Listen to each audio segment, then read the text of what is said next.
good morning, and it's really great to see so many of you here today. I never expected a number like this, but if I remember the last big ethics committee thing we had many years ago, there was also a very big number of people in the audience, especially when they were discussing the $200 limit on gifts and hospitality. Some of you will remember those days. And thank you, panel members, for joining me. I'll refrain from the introduction since it's been done. I want to thank Juthika for setting the tone, actually, because many of the things she said, I was thinking of using it as an introduction. And it's really about the fact that you're not going to find all the answers in this set of documents. And it's a state of mind, it's an appearance thing, and it's something that over time, and I suppose this is where you have no clarity around things. We have a professional body with which you can consult with, colleagues in the profession that you can talk to, if you have circumstances that you yourselves are not clear about. So that really is to set the tone for this session.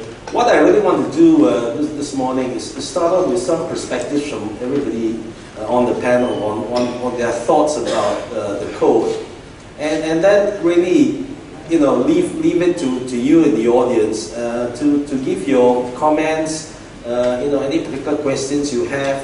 I think it'd be unfair for you to expect the committee to have chapter and verse around the document, but certainly I would like the members of ICPAS to just take note of certain of the issues that may be coming about from the discussion that we have today that may require any amount of follow-up work. I think the Secretariat are here, and perhaps you could do that.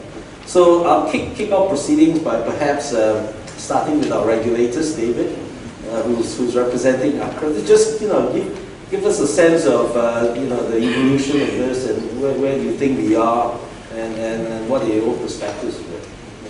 Thank you. Can you hear me?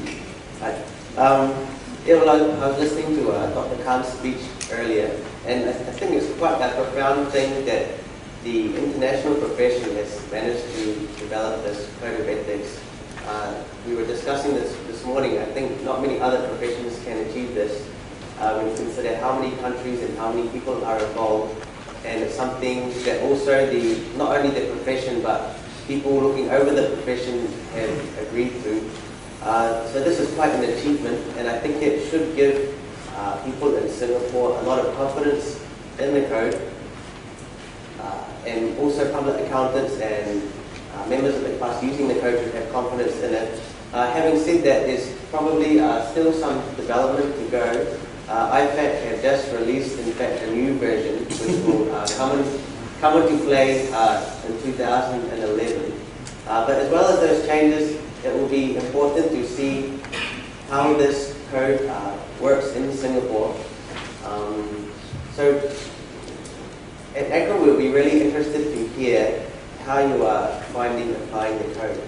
We do get inquiries.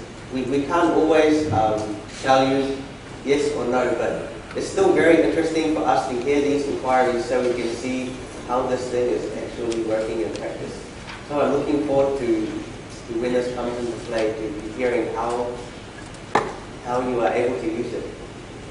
Thank you, David.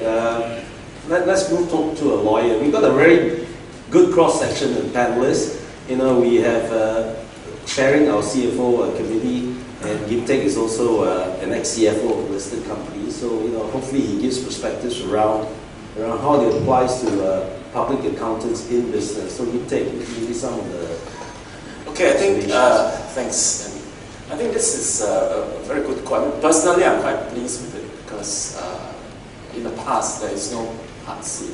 Today, we have this code. ICPAS code includes the Part C, which means that there are now certain, code that articulated what public accountancy business should or should not do. I remember past seminars in which I've attended, there are BIVs who actually raise their hands and ask, I have this issue and all, what should I do? And I said, if you face that kind of situation, you cannot make any